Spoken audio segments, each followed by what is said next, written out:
한번 잘 읽어보시고 다음 주까지 2주간의 용서에 대해서 함께 나누려고 합니다.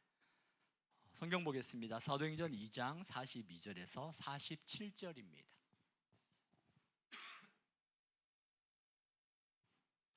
사도행전 2장 42절에서 47절.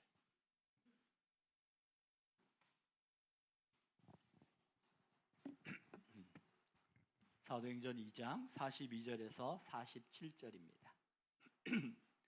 우리 교도하겠습니다. 그들이 사도의 가르침을 받아 서로 교제하고 떡을 떼며 오로지 기도하기를 힘쓰니라.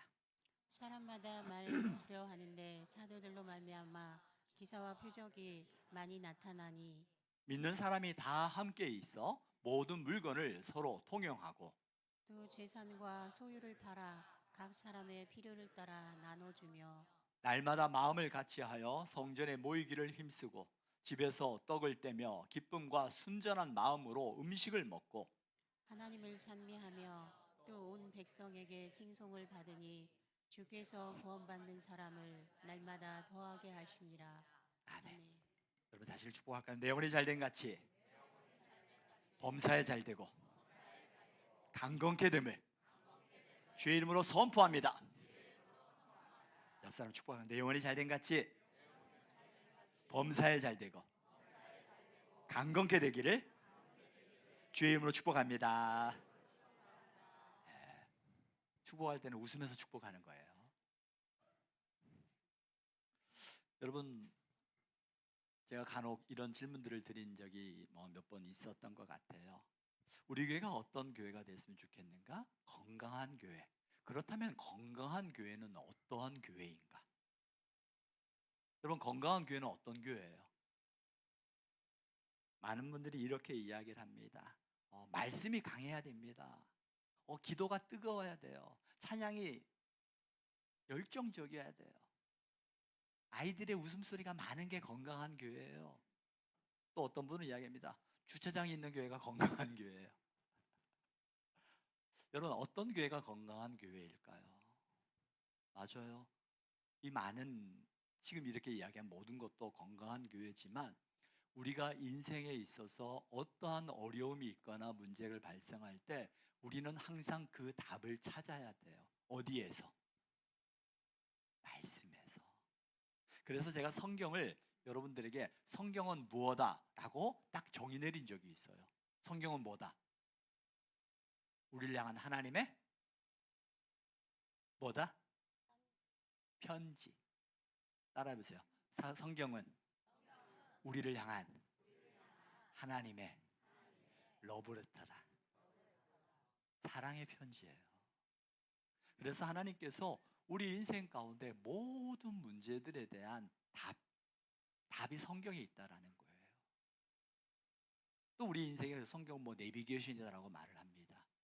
우리가 가야 될 길을 알려주고 그 길을 인도하는 게 바로 성경이라는 거예요. 그래서 우리 교회는 이 신앙의 3가지 루틴을 이야기하는 기억이 있습니다. 첫 번째가 뭐예요?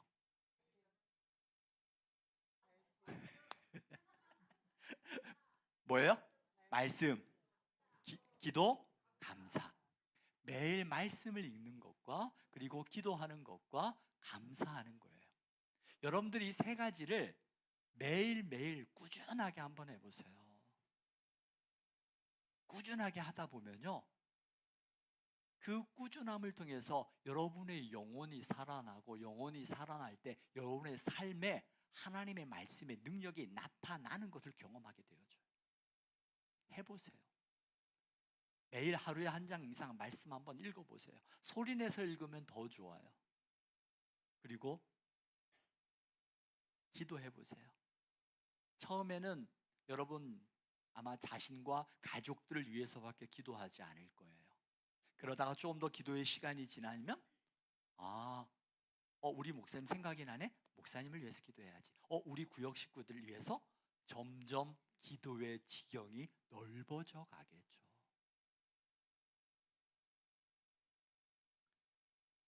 교회 이 말씀을 통해서, 그리고 3번째가 감사죠. 이 감사는 가족이 모여가지고 서로 감사의 시간을 갖는 거예요. 때로는 혼자라도 해요. 때로는 혼자라도 감사를 고백할 때 그 감사를 고백하는 그 순간에 그 방의 공기가 달라져요. 여러분의 마음밭도 달라지고요. 이 세 가지가 우리 신앙의 루틴이에요. 자, 다시 한번 이야기합니다. 우리 교회는 말씀과 기도와 감사 이 세 가지를 매일매일 우리의 삶의 현장에서 실천해 나가는 게 우리 교회 신앙 루틴이에요. 그러면서 이제 저번 주에 우리 교회가 나아갈 그 체제에 대해서 시스템이라고 그럴까요? 체제에 대해서 말씀을 드렸습니다. 좀 더 구체적으로 그렇다면 건강한 교회가 어떤 교회인가 성경에서 한번 찾아보려고 했어요. 도대체 건강한 교회는 어떤 교회인가? 우리가 생각하는 여러 가지 말씀이 있고 찬양이 있고 기도가 있고 다음 세대가 있고 아이들의 울음소리가 있는 이런 여러 가지 좋아요. 이게 참 건강한 교회인데 성경에서 도대체 건강한 교회가 어떤 교회인가를 찾아봤어요. 그게 바로 오늘 읽었던 말씀이에요. 오늘 읽었던 말씀.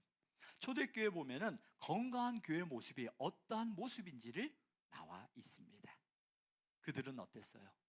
건강한 교회를 보니까 그들은 예배하고 서로의 삶을 나누며 말씀을 배우며 함께 성장해 나갔다라는 거예요. 이 세 가지는 우리 영신교회가 추구하는 저번 주에 말씀드렸던 새 축이에요. 새 축. 새 축. 새 기둥이 아니라 새 축인데 새 축 위에 세워진 건강한 교회. 예배가 살아있고 함께 삶을 나누어가는 구역이 있고 또 어떻게 살아야 될지를 배워나가는 것이 있구나. 이 세 가지가 갖춰져야 되는 거다라고 말씀을 드렸습니다. 저번 주에 말씀을 드렸던 것처럼 사람이 변화되기 위해서는 지정의 이 세 가지가 충족이 되어질 때 변화가 일어난다고 말합니다. 감정적으로는 그 순간에 그래 라고 하지만 그 의지가 없으면 안 되거든요. 이 지정의가 세 가지가 맞을 때 그때 비로소 변화가 조금씩 우리의 삶에서 일어난다고 말을 합니다. 자, 그렇다면 예배는 뭘까요? 예배. 이 세 축에서 예배가 있어요. 이 예배는 하나님의 임재를 경험하는 시간입니다. 이런 질문을 드린 적이 있습니다. 예배를 왜 드려요? 그러다 이야기합니다. 예배 시간에 교회에 오면 마음이 평안해져요. 예배 시간에 교회에 오면요, 그래도 좋은 말 많이 해주는 것 같아서 마음이 편안하고 좋아요. 또 어떤 분은 이렇게 이야기하는 분도 있었어요. 예배 나오지 않으면 마음이 찝찝해요. 그래서 예배 나온다고 말하는 분도 있습니다. 물론 여러 가지 이유가 있을 겁니다. 그렇지만 오늘 성경은 이야기합니다. 이 42절 같이 한번 읽어볼까요? 42절 같이 읽습니다. 시작. 그들이 사도의 가르침을 받아 서로 교제하고 떡을 떼며 오로지 기도하기를 힘쓰니라. 아멘.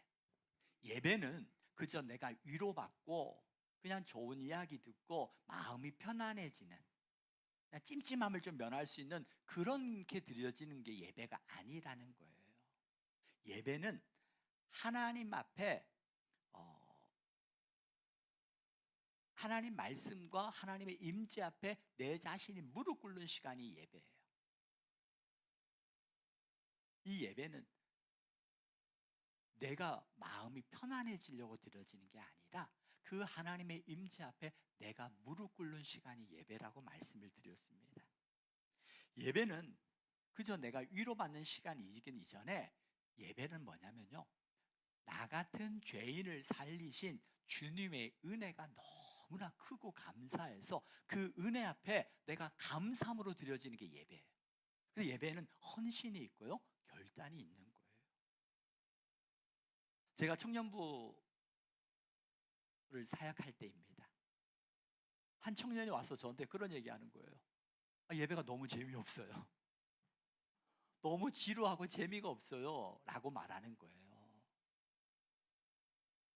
그때 제가 그 얘기했어요. 예배는 아주 기본적인 거예요. 예배는 따라해보세요. 예배는 하나님께 드리는 거야. 예배는 주님의 것이야. 예배는 내가 감동받으려고 온 게 아니라는 거예요. 예배는 내가 기분 좋고 내가 만족하고 내가 들을 게 있고 내 마음이 편안해지기 위해서 드려지는 게 예배가 아니라는 거예요. 예배는 누구의 것이라고요? 하나님의 것이에요. 그러자 그 청년이요, 예배가 주님의 것이라는 말에 충격을 받았던 것 같아요. 제가 그랬어요. 다음부터 예배 드릴 때 이 예배는 주님의 것입니다 라고 고백하고 예배를 드려봐. 예배는 주님의 것입니다 라고 고백하는 그 다음부터 그 친구의 자세가 달라졌어요. 이 예배를 받으시는 분이 누구라고요? 하나님이라는 거예요. 내가 주인인 줄 알았거든요. 그 친구는 그 예배의 주체가 나였어요.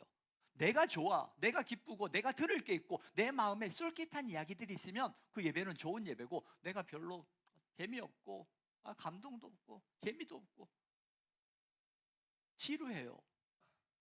그랬던 그 친구가 예배는 주님의 것입니다라는 고백을 하면서 이 예배를 받으시는 분이 하나님이라는 그 울림 앞에 그 친구의 예배의 자세가 달라지기 시작했던 거예요. 예배는 누구의 것이라고요? 하나님의 것이에요. 하나님의 것. 그 이후로 그 예배를 통해서 그 친구가 하나님의 숨결을 느끼기 시작하고요, 하나님의 임재 앞에서 그의 삶이 조금씩 변화가 되기 시작했던 것입니다. 예배가 회복될 때 내 삶이 회복되어지고요, 예배가 회복될 때 교회가 회복되어지는 거예요. 그렇다면 이 예배를 드릴 때 우리에게 어떤 유익이 있을까? 성경을 보니까 시편 22편 3절에 보십시오. 시편 22편 3절 함께 읽습니다. 시작. 이스라엘의 찬송 중에 계시는 주여, 주는 거룩하시니이다. 이스라엘의 찬송 중에 계시는 주여, 주는 거룩하니이다. 이 말씀이 오면 예배 가운데 우리가 하나님을 찬양하고 하나님을 예배하고 하나님께 올려드릴 때 하나님의 임재를 경험하는 게 예배라는 거예요. 예배는 하나님의 임재를 경험하는, 하나님의 임재를 실제적으로 경험하는 자가 예배예요. 예배 가운데 여러분 예배에 성공하게 되어지면요, 성경에 보면 예배 가운데 나타날 때 하나님의 놀라운 기적과 치료와 역사가 일어나기 시작하는 거예요. 예배. 이스라엘의 찬송 중에 계시는 주, 우리의 예배 가운데 계시는 주, 오늘 이 예배를 받으시는 분이 하나님이시고 오늘 이 자리에 하나님이 우리와 함께 하시는 줄 믿습니다. 우리가 그러면 우리 예배의 자세가 어때요? 달라지죠. 누군가 그래요, 저에게. 목사님은 설교할 때나 뭐 할 때 전혀 떨지 않는 것 같아요. 제가 떨까요, 안 떨까요? 떨어요. 물론 여러분 앞에서 떨림은 아닙니다. 여러분 앞에서 떨림이 아니라 하나님 말씀 앞에서, 하나님 앞에서의 떨림이에요. 그 떨림을 잃어버리지 않으려고 저도 무진장 노력해요. 하나님 앞에서의 그 말씀을 들은 자로서의 떨림. 여러분도 하나님의 임재 가운데 드려지는 예배자의 떨림이 있어야 돼요. 예배는 주님의 것이고, 우리가 예배할 때 하나님의 임재를 경험하는 게 바로 예배구나라는 것이에요. 또 예배는 뭐냐면요, 이사야 6장 1절에서 8절에 보니까, 이건 제가 너무 길어가지고 제가 쓰지를 않았어요. 이사야가 성전에서 하나님 앞에 기도할 때 하나님을 만나게 돼요. 그리고 하나님을 만나면서 자신의 죄를 고백합니다. 어떻게 하냐면, 내 입술이 부정한 사람인데, 내 입술이 부정한데 내가 하나님을 배워싸우니 내가 이제 죽게 되었도다. 그러면서 예배 가운데 자신의 죄를 깨닫게 되어지고, 그때 주님이 뭐라고 말씀하시냐면 내 죄가 사하여졌도다라는 하나님의 음성을 듣게 되어져요. 자꾸 그 죄로 인하여서 움츠려졌던 그가 하나님께서 내 죄가 사하여졌도라는 그 죄 용서의 확신을 받고 하나님을 보기 시작하는 거예요. 죄는 우리 자신을 움츠리게 만들잖아요. 그 죄는 하나님 앞에서뿐만 아니라 사람과 관계에서도 마찬가지예요. 사람과의 관계에서도 잘못한 것이 많으면 그것 때문에 그 사람 앞에서 위축이 들고 주눅이 들잖아요.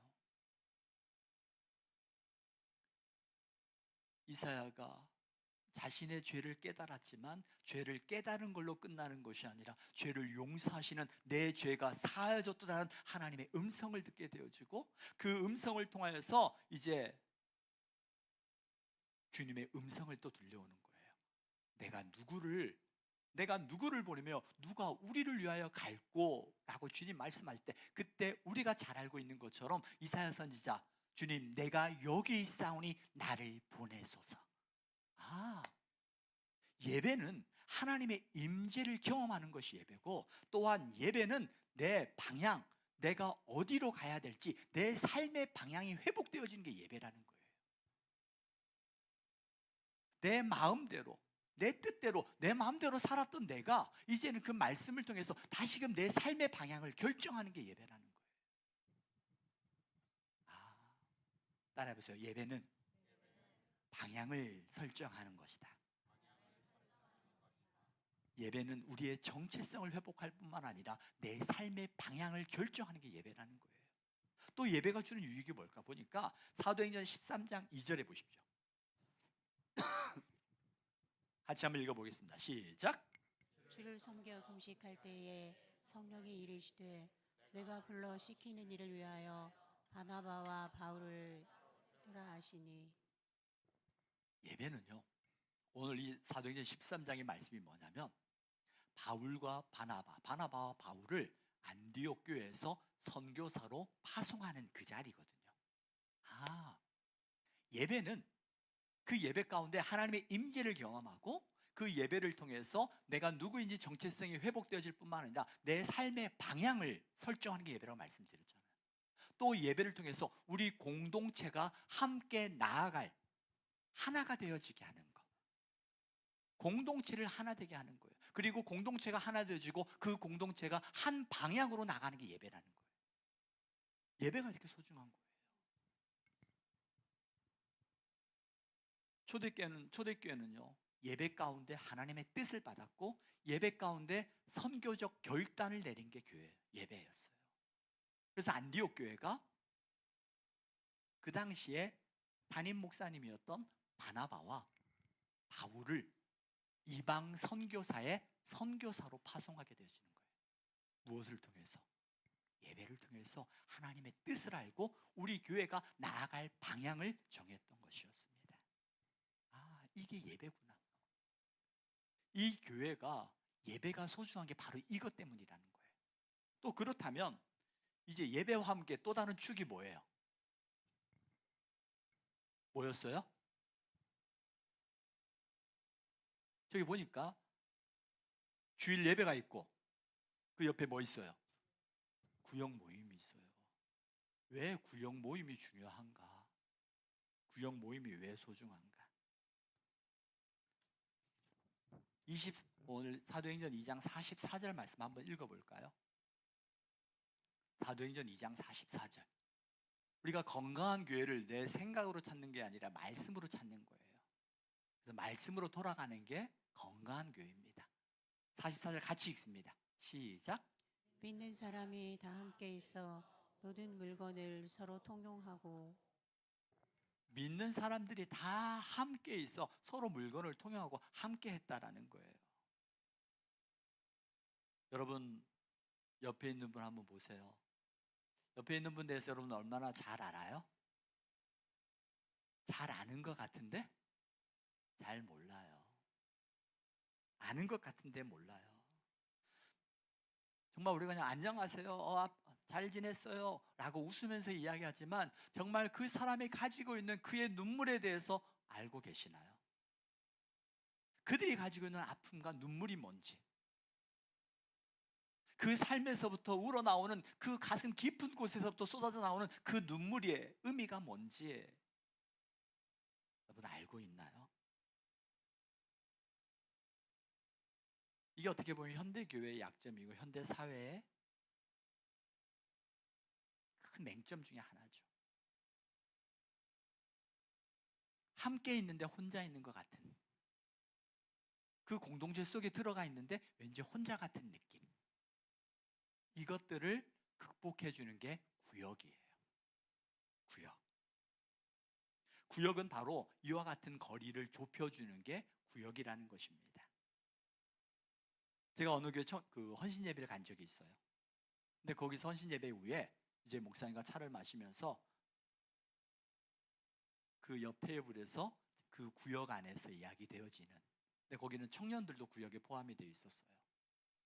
그 청년이 우울증이 있었어요. 그런데 우울증이 오래되다 보니까 가족이 어떻게 돼요? 가족이 먹고 사는 것이 힘들다는 이유로 그 청년의 우울증에 대해서 어떻게 보면 그냥 방치한 거예요. 너무 오래되다 보니까 너는 그렇게 사는 게 더 당연한 것처럼 그냥 방치한 거예요. 물론 마음이 아팠겠죠. 시간이 지나면서 방치되어지고 이 청년이 어느 순간 누군가의 전도를 받은 거예요. 그리고 교회에 와서 같이 그 구역 안에서 들어가서 같이 그 청년의 이야기를 누군가가 들어주고, 그리고 그 청년을 위해서 같이 기도해주고, 그리고 그 청년과 함께 밥을 먹어주고, 그러면서 이 청년의 마음속에 진짜 이렇게 얘기하는 거예요. 정말 우리 가족 같아요. 우리 교회가 우리 가족 같아요 라고 말하는 거예요. 구역에 들어가서 이와 같은 교회가 정말 진짜 가족 같아요 라는 그 고백이, 이게 구역이 가지고 있는 힘이구나.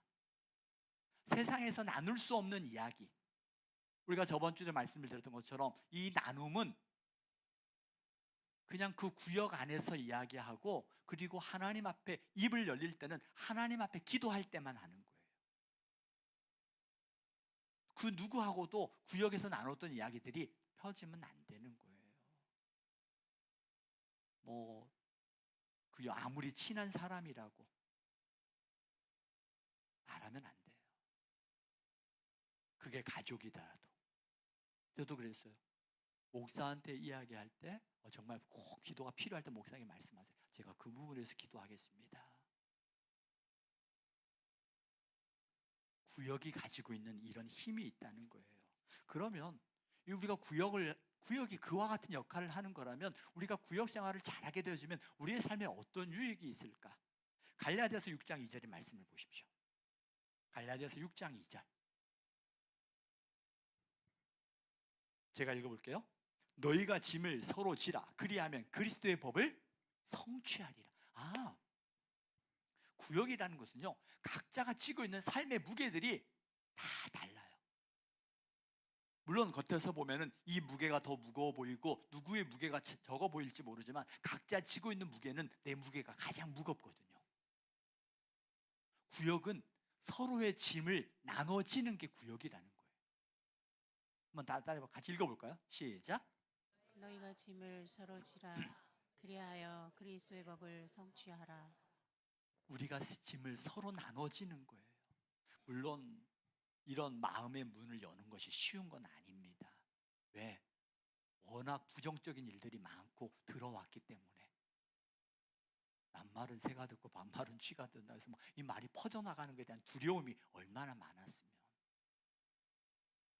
그런데 구역 안에서요, 내가 마음을 열고 그곳에서 나올 때 짐을 서로 나눠지고 그를 위해 함께 기도하며 그리스도의 법을 성취해 나가는 경험을 하는 게 구역이라는 거예요. 물론 지금 우리 교회 안에서 이와 같은 일이 잘 되는 구역도 있고 잘 되지 않은 구역도 있습니다. 그렇지만 한번 여러분들이 그 구역 안에 들어가서 여러분이 지고 있는 짐을 내려놓아 보고 그 누군가 지고 있는 짐을 다시 한번 짊어 보십시오. 그러면서 그 안에서 그리스도의 법이 성취되어져 가는 것들을 한번 경험해 보시라는 거예요. 얼마나 기쁘고 감사한지요. 야고보서 5장 16절입니다. 야고보서 5장 16절 같이 읽습니다. 시작. 그러므로 너희 죄를 서로 고백하며 병이 낫기를 위하여 서로 기도하라. 의인의 간구는 역사하는 힘이 큼이니라. 아멘. 아멘. 구역 안에서요, 진실한 나눔과 진실한 기도는 하나님의 치유를 경험한다는 거예요. 치유를 경험하는 거예요. 구역은요, 안전한 고백과 중보 기도의 공간이 되어지는 게 구역이에요. 그 구역 안에서 함께 이야기하고 함께 나누고 함께 기도하고 함께 울고 하나님의 역사를 함께 경험하는 것. 함께 울어줄 수 있는 것, 함께 웃어줄 수 있는 것, 함께 눈물을 흘려 기도할 수 있는 것, 이게 구역이라는 거예요. 지금 이 시대가 발전할수록 함께 있지만 혼자 있는 것 같은 이 시대에 나와 같은 나를 위하여 울어줄 수 있는 사람, 나를 위하여 함께 웃어줄 수 있는 이 구역 식구들이 있다는 게 얼마나 귀한 거예요. 아마 우리 구역 섬김장들 가정에서 교회에서 아마 매일 새벽마다 기도하고 있거든요. 아마 우리 구역 섬김장 부섬김장들이 가정 안에서 또는 교회에서 매일 새벽마다 여러분들의 구역 식구들의 문제를 위해서 한 사람 한 사람 기도하고 있을 거예요. 나를 위해서 누군가 기도해 준다는 게 얼마나 큰 힘이고 감사해요.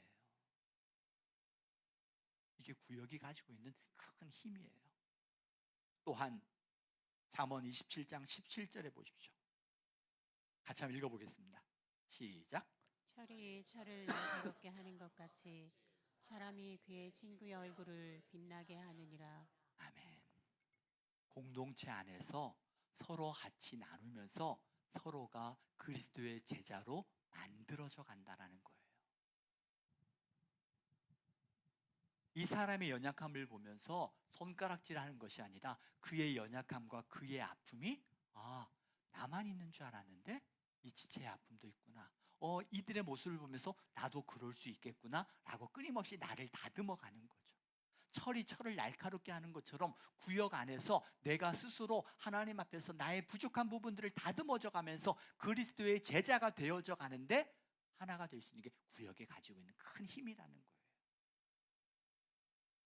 그리고 이제 삶공부죠. 삶공부가 있어요. 삶에서 나누는 공부들이. 이 삶공부의 목적은 지식이 아니라 삶의 변화입니다.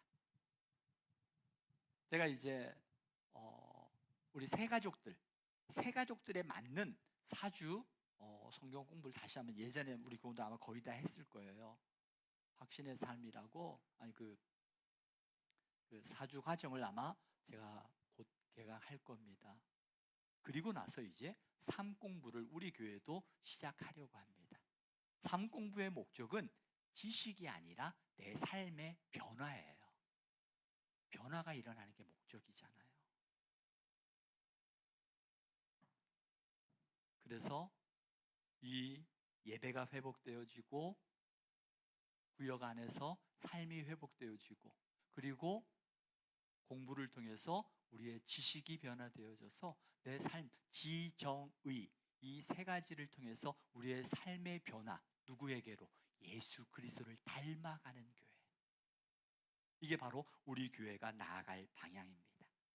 초대교회는 바로 이와 같이 예배와 그리고 나눔 그리고 가르침 이 세 가지를 통해서 초대교회가 성장해 가고 부흥해 가면서 건강한 교회로 세워져 가게 된 것이었습니다.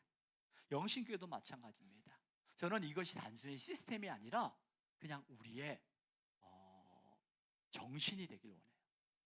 우리의 말씀과 기도와 감사가 우리의 삶의 루틴이 되어줘야 되고 그리고 우리 교회는 이처럼 예배가 살아있고 구역 안에서 말씀을 나누고 삶을 변화시키고 그리고 지식 배움을 통해서 끊임없이 하나님께로 한 걸음 한 걸음 나아가는 교회.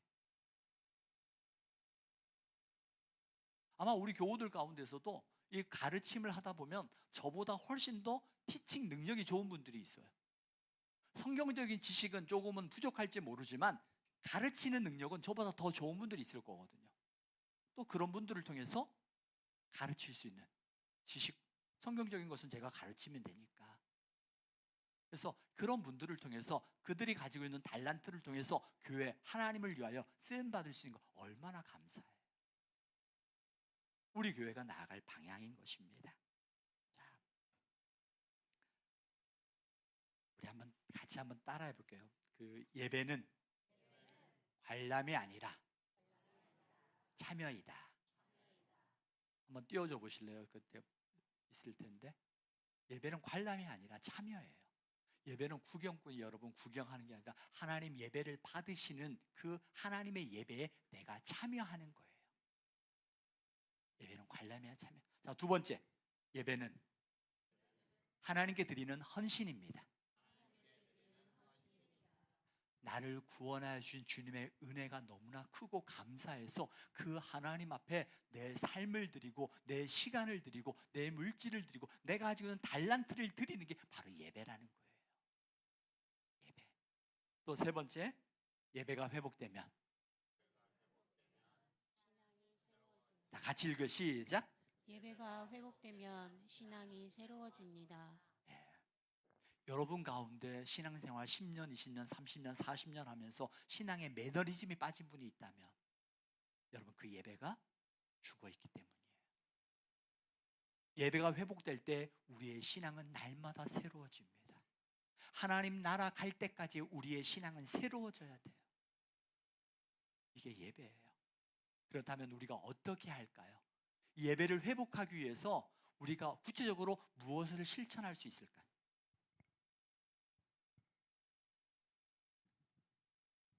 첫째, 자, 주일 예배 전 5분 일찍 와서 기도와 찬양으로 준비하기. 자, 같이 한번 읽어볼까요? 시작. 주일 예배 전 5분 일찍 와서 기도와 찬양으로 준비하기. 여러분이 예배가 회복되길 원하고 예배가 회복될 때 내 신앙이 회복되어지는 것처럼 예배가 회복되길 원하시는 분들 5분 전에 일찍 와서 기도하고 찬양으로 마음의 문을 열어보십시오. 그때 드려지는 예배는 달라집니다. 또 두 번째, 시작. 예배에 마음을 다해 집중하기. 예배에 마음을 다해 집중하십시오. 주변의 소리에 흔들리지 말고 여러분 순간순간 들어오는 염려와 근심이 들 때, 마음에 다른 생각이 들 때 여러분 다시금 마음을 잡아서 하나님께 바라보십시오. 하나님께 집중하시라는 거예요. 세 번째, 이 예배는 주님의 것입니다라고 고백하며 예배드리기. 예배는 누구의 것이라고요? 주님의 것이, 내 것이 아니에요. 내가 듣기에 좋고 내가 마음이 기쁘고 내가 지루한 게 아니라 예배는 하나님의 것이고 그 하나님 앞에 내가 드려지는 게 예배라는 거예요.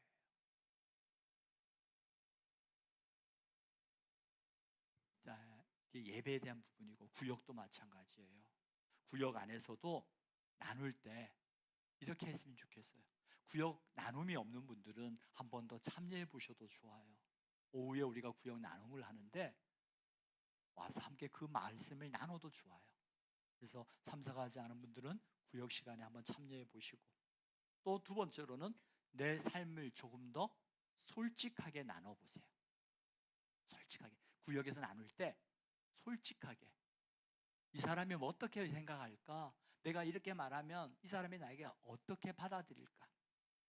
내가 장로인데, 내가 권사인데, 내가 그래도 신앙생활 어떻게 했는데 내가 누군데가 아니라 그게 중요한 거 아니잖아요. 구역 안에서 내 마음을 솔직하게 나누시고 그 솔직함을 통해서 나를 회복시키시는 그 구역 모임을 한번 참석해 보십시오. 또한 누군가의 이야기를 판단 없이 들어주세요. 여러분이 색안경을 쓰고 누군가의 이야기를 듣지 말고 그 이야기를 판단 없이 들어주고 그 아픔을 같이 맞아주고 그를 위해서 기도해 줘 보세요. 이게 구역이에요. 이게 건강한 교회. 그럴 때 어떤 일이 일어났어요? 47절에 보십시오. 46, 47절. 사도행전 2장 46, 47. 이런 건강한 교회가 되어지니까 어떤 일들이 일어났는가? 함께 읽습니다. 시작. 날마다 마음을 같이하여 성전에 모이기를 힘쓰고 집에서 떡을 떼며 기쁨과 순전한 마음으로 음식을 먹고 하나님을 찬미하며 또 온 백성에게 칭송을 받으니 주께서 구원받는 사람을 날마다 더하게 하시니라. 아멘. 우리가 이 마음을 다짐하지만 순간순간 우리를 무너뜨린 일들이 얼마나 많은지 몰라요. 우리 저 멀리 약속의 땅 이 찬양을 다시 한번 부르려고 하는데, 저는 이곳에서 가장 제 마음속에 와닿는 가사가 있어요. 그 가사가 뭐냐면, 가다가 힘들면, 여러분 가다가 힘들면 어떻게 해야 돼요? 쉬어가죠. 근데 이 가사의 고백은 뭐예요? 가다가 힘들면 뭐 하자고 그래요? 기도하게나. 저는 이게 원로 목사님이 뭐 작사한 거긴 하지만 저는 이거 정말 많이 울었어요. 가다가 힘들면 쉬어가야지. 네? 가다가 힘들면 기도하게나. 기도할 때 하나님께서 감당할 만한 힘도 주시고 나아갈 방향도 주시고 함께 기도할 때 함께 그 길을 걸어갈 수 있는 동역자들을 붙여주시는, 우리 함께 고백했으면 좋겠어요. 같이 저 멀리 약속의 땅, 우리가 그 길을